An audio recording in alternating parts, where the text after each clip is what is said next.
अगर आप पर कोई एफआईआर दर्ज हो जाती है तो आपने कैसे उसे डील करना है, आज की वीडियो में हम आपके साथ ये शेयर करेंगे। देखिए जी, अगर आपसे कोई जुर्म हो जाता है या आप पर कोई झूठा इल्ज़ाम लगा देता है और इन दोनों के तहत आप पर एफआईआर कट जाती है तो उसकी दो सूरतें हो सकती हैं।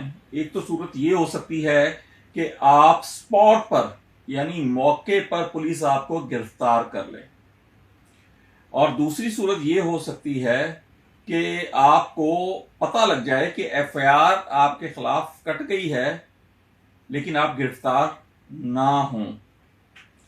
तो पहली सूरत में भी आपको परेशान होने की जरूरत नहीं है।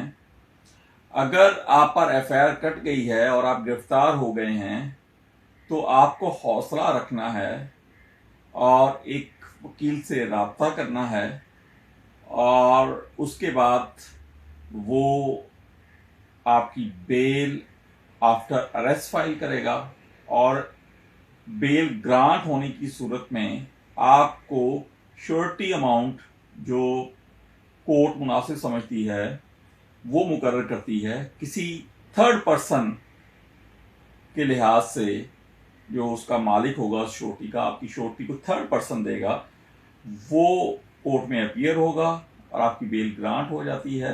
तो श्योरिटी बॉन्ड और श्योरिटी अमाउंट के बाद आप, इसे मचलका भी कहते हैं, आप बेल पर आ जाएंगे और फिर आपने अपने केस को प्रोसीड करना है।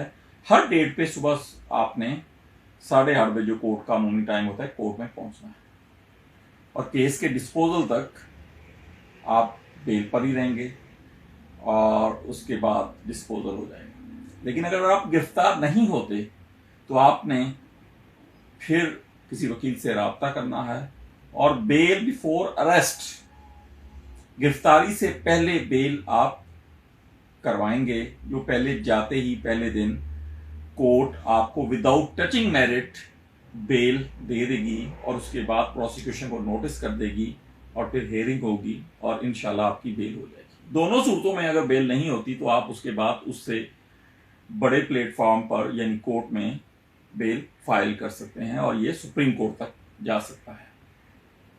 इसके अलावा एक तीसरी सूरत हाल ये है जिसे हम प्रोटेक्टिव बेल कहते हैं।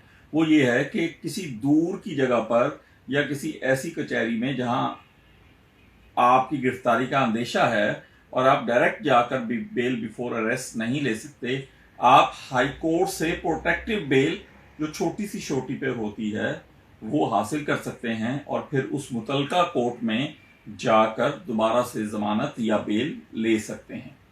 उम्मीद है आपको ये पॉइंट समझ आ गया होगा। अल्लाह हाफिज।